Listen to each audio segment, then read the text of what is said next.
Tervetuloa Sailing Aventuran pariin. Tässä jaksossa matkaamme noin 40 merimailia Ruotsin rannikkoa kohti kotia. Kiljusten herrasväen tapaan kaikki ei toteudu suunnitelmien mukaan, vaan taas opitaan punnitsemaan vaihtoehtoja kantapään kautta. Onneksi tähän ikään mennessä on stressiä oppinut sietämään edes vähän. Tähän meni just niin kuin Römsössä.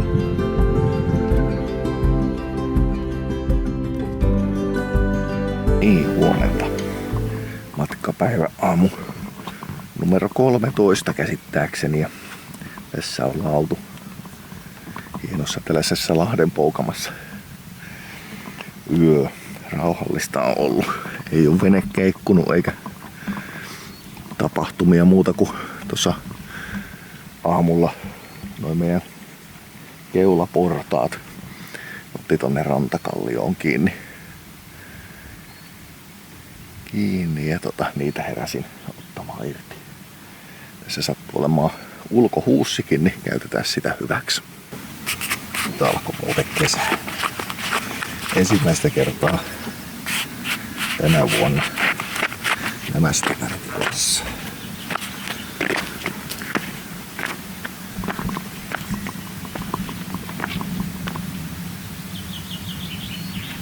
Matka jatkuu kotia kohti edelleen.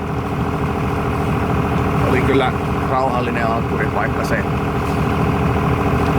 No ei mitään, katsotaan minnekä asti tänään keretään. Tällä hetkellä ei tuulta. Pitäisi pidetä tuossa ainakin aalloista päätellen ja merestä päätellen tuolla edustalla, niin ehkä tuulee. Niin katsotaan päästä purjeillakin vielä eteenpäin. Jos ei, niin ei. Mutta tässä matka jatkuu.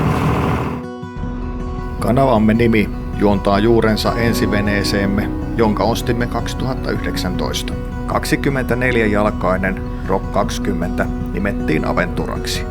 Muumipopan seikkailuveneen mukaan. Seikkailu meillä käännettynä espanjaksi, eli Aventura. Alkuperäinen Aventura on edelleen omistuksessamme ja sijaitsee Äänekoskella. Siitä mielellään kaupat tehdään ostajan sattuessa kohdalle. Nykyisen veneemme kohdalla olemme empineet nimenvaihtoa, koska tuohan se yleisen uskomuksen mukaan huonoa jujua, bad juju, niin kuin Länsi-Afrikassa artikuloitaisiin. Kun itseämme tituleeraamme Kiljusen herrasväeksi, niin on varmasti ymmärrettävää, ettei lisäksi enää kaivata huonoa energiaa ja epäonnea.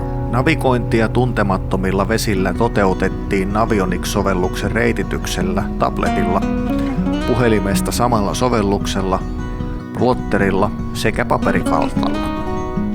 Luonnollisesti kävin Navionicsin reitin läpi ja muutin sitä turvallisempaan suuntaan epämääräisissä kohdissa.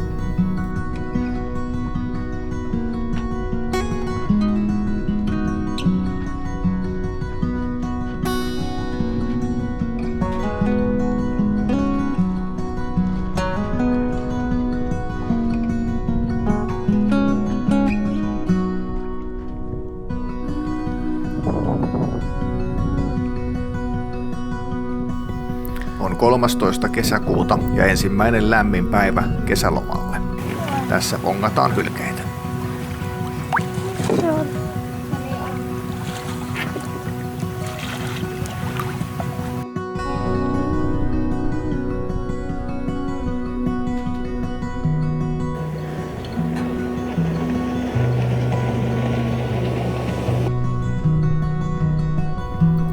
Saarten välissä pääsimme vähän kisailemaan, muistaakseni ranskalaisen lipun alla purjehtivan veneen kanssa.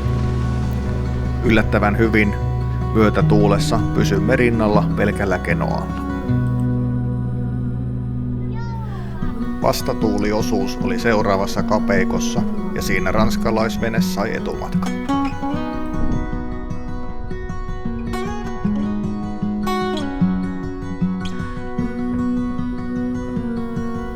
Jokainen meistä pitää eri asioista, niin kuin purjehtimisessakin. Itse tykkään rauhallisesta lillumisesta ilman kiirettä ja aikatauluja.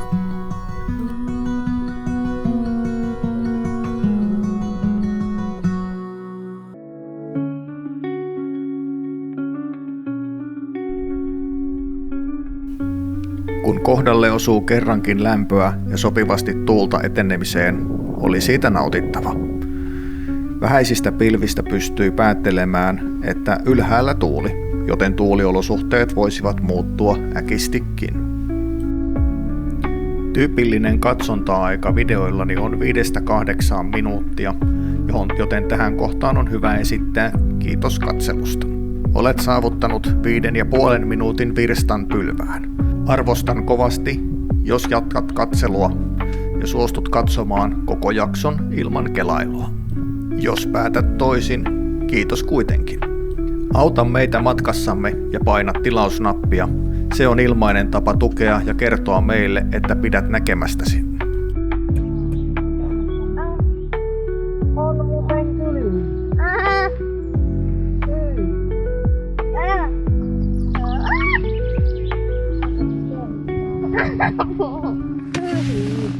Tää on ihan kuin laittais johonkin jäämään. Ai. Yksi kriteeri uudelle veneellemme oli uimataso takana, juurikin veneellä olosta nauttimiseen ja uimisen helpottamiseen. Ajatus itselläni oli Vätternjärvelläkin nauttia uimisesta ja snorklaamisesta, mutta kuvitelma siitä, että Ruotsin kesä poikkeaisi Suomen kesästä, osoittautui vääräksi. Veden lämpö oli 12-14 astetta koko kotimatkamme ajan.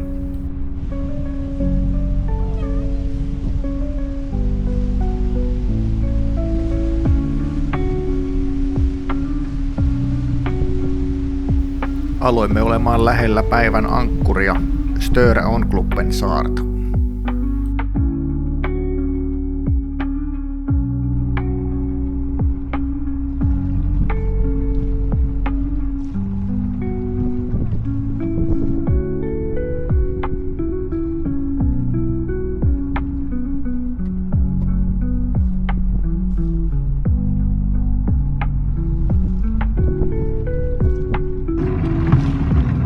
Yritetäänkö tuohon halkeamaan, mikä tossa on, missä on ne 2 mäntyä siinä?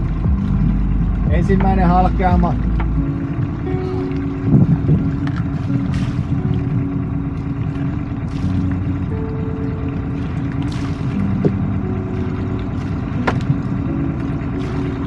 vielä eteenpäin noi merkit.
Näyttää.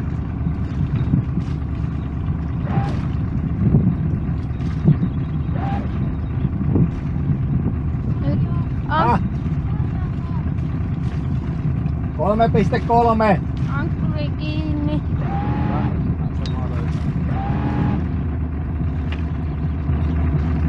Valmiina kiristämään. Valmiina kiristämään. Valmiina.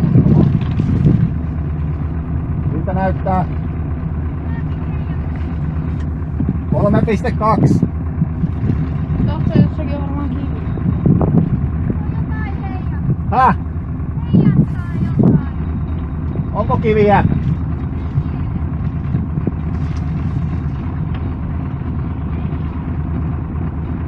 Ei vielä. 2,8.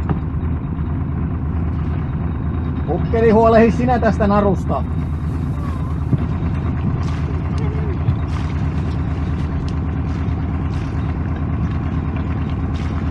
Pääseekö sinne rannalle siitä? Häh?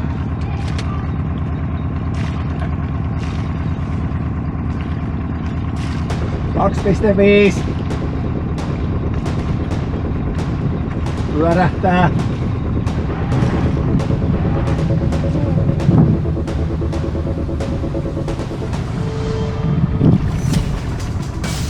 Mikä näyttää?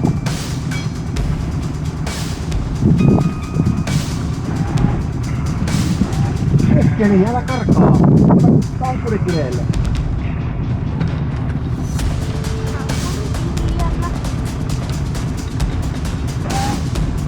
Älä kovasti niin. Tiedät siinä. Mene! Äiti on jäänyt. On vienyt.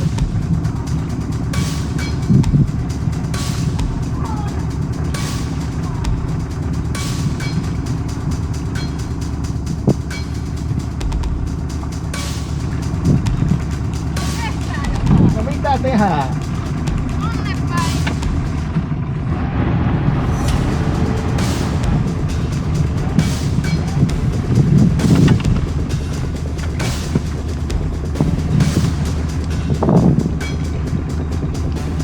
Ja kiinni.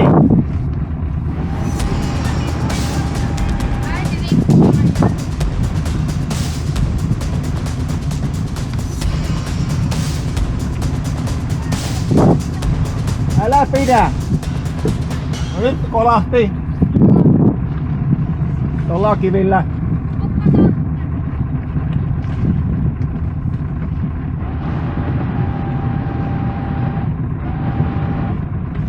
Ei päästä tästä mihinkään. No. Äiti on.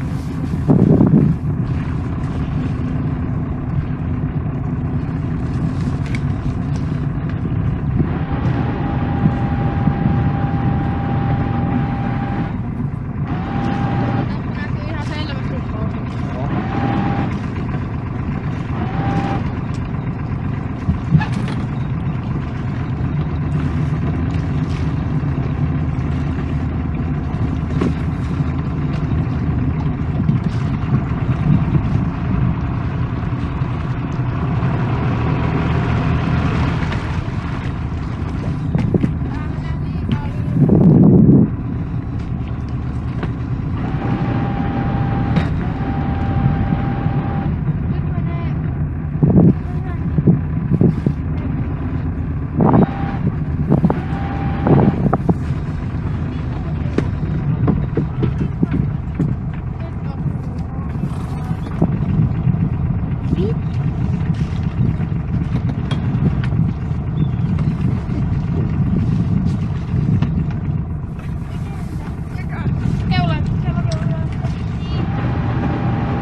Yritetään päästä vapaaksi. Äiti on. Äiti yrittää laittaa puuhun. Mitä? No niin, nyt me ollaan vapaana. Yritettiin päästä irti. Pidä kiinni vaan. Ota, Annako narua? ota siihen puuhunkin. Vittu kun on tuolla otsassa. No niin, meillä on nyt kaikki päin vittua.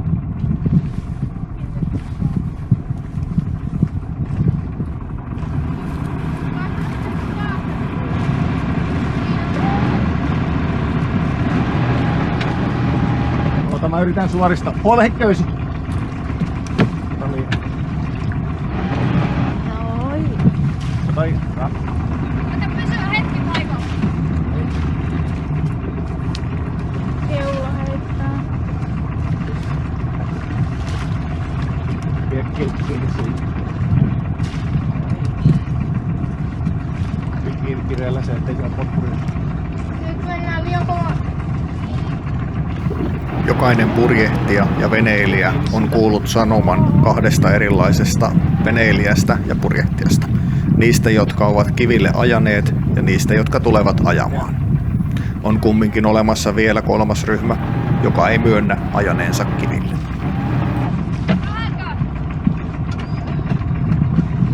Ei pystytä!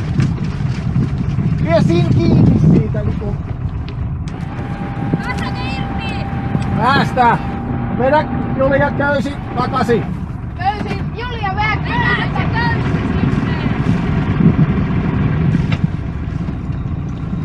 sinne! Ole sinä siitä.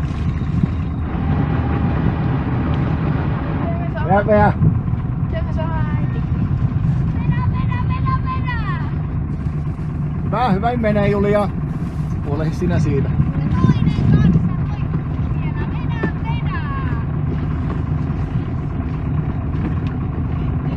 Otetaan ankkuri pois. Kyllä.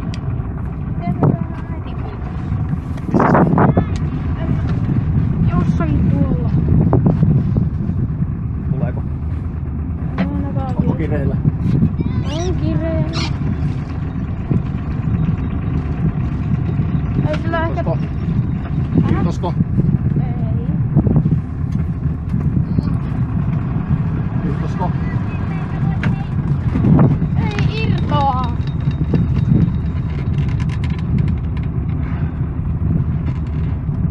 Samaan kohta perse.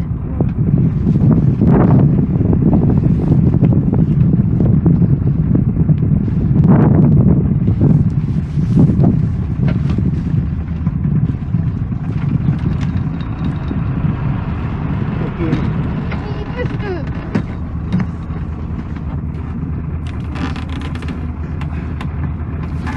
Eikö näin? Ei tunnu näin. Itse olen historiassani purjeveneellä 3 kertaa osunut kiveen. Yksi niistä kerroista ihan huolella 5 solmun vauhdista Konnevedellä Neiturin kanavan jälkeen. Kato meidänkin! Saatana! Hetki olisi toikin niukalla. No tämä. No. Pidän. Ota hetki! Ai vittu. Vittu se on potkurissa.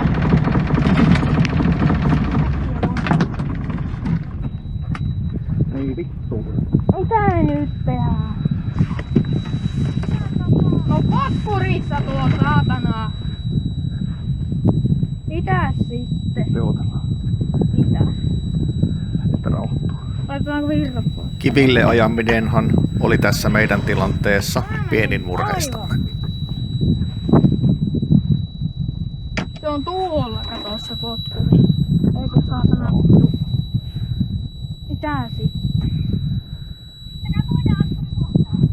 Noniin, mäkkään päästämään keula-ankkuri. No, mä tiedän onko siitä hyötyä. Tää varmaan pitää tän, mutta mitä se tekee akselille ja kuinka pahasti se on siellä nyt. Tuuli painaa meidät tähän näin. Se pysähtyy tähän kyllä. On varmasti.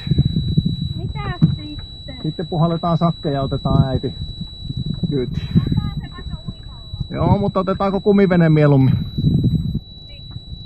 No vaikka huvikseen.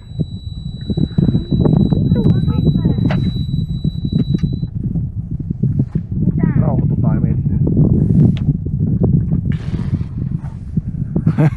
Tämähän meni just niin kuin Römsössä. No niin, päivä numero 14, kun päivä paska osuu tuulettimeen. Niin kuin videomateriaalia tulee, niin yritettiin päästä rantakiinnitykseen ja kakka osui tuulettimeen, eli tuuli paino meidät tonne saaren kupeeseen ja oltiin siellä pahimmoillaan parin kiven välissä.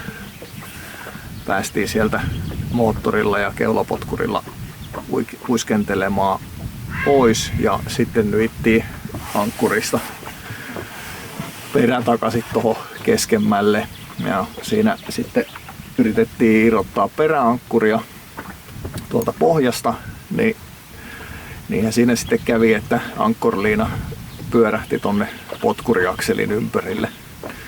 Ja se on nyt siellä sieltä irrotettu,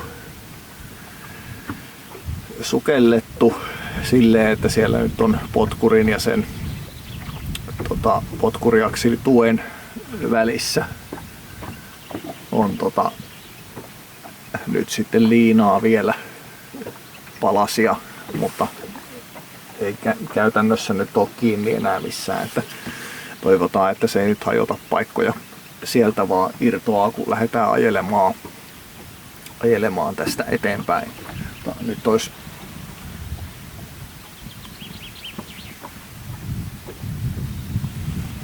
luontokuvaa välissä ja peräankkurin irrotus. Nyt sieltä saataisiko me vielä se ankkuri vielä tuolta kumminkin pois. Ettei sitä tarvitsisi jättää sinne eikä menetettäisi ankkuria, mutta aika tiukasti oli. Yritettiin sitä jo ajella päältä, mutta ei se irti lähti. Siinä se taas tuli puunoksi.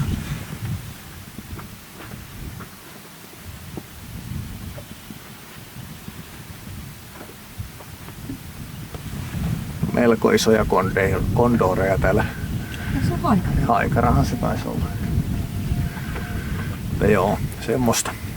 Nyt puksutellaan satamaan.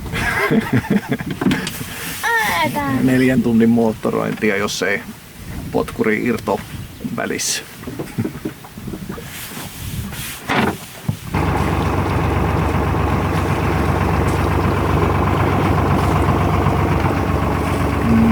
No niin, saatiin peräankkuri takaisin.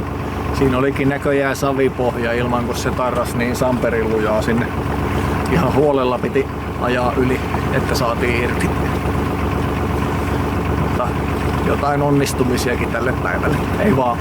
Onhan tänään purjehdittu varmaan 15 mailia onnistuneesti. Ehkä lähemmäs 20kin. Että onhan tässä onnistumisiakin. Mutta Troossako se nyt sitten oli vai? No niin, sinne mennään. Puksutellaan 20 mailia tai joo, silleen tehdään. Matka jatkuu.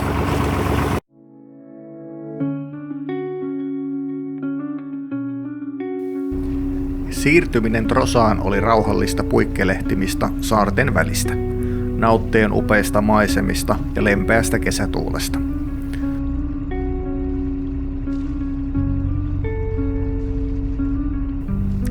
Uimahousut saivat kuivua ja minulla oli päällä lähestulkoon kaikki puettava vaatevarastostani, mukaan lukien pitkät kalsarit ja villasukat.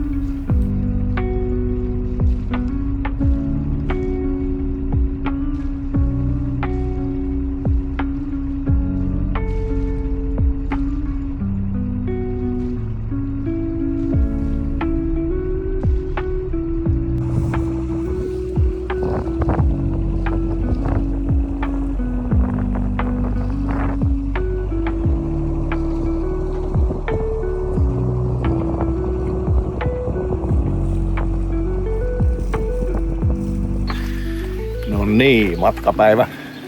Onko se nyt sitten 14? Ei, vaan 15. Eilen oli epäonnen päivä.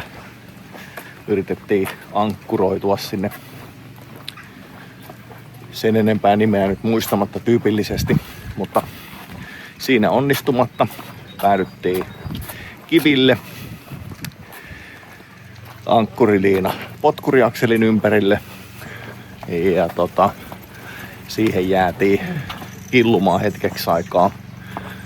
No, sain ajettua moottorilla ja keulapotkurilla meidät irti kiveltä, jonka jälkeen sitten se takaliina jäi sinne potkuliakselin ympärille.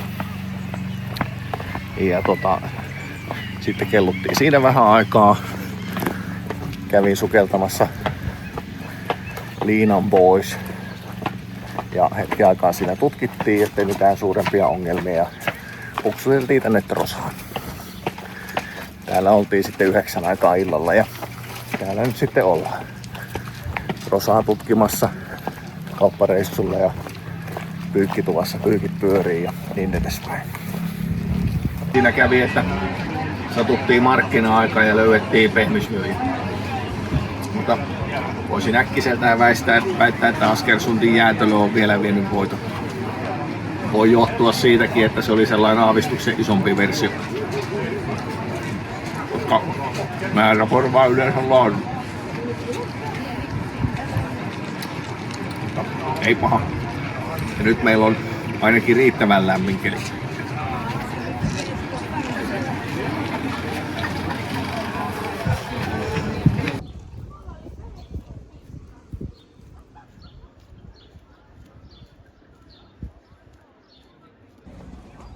Niin.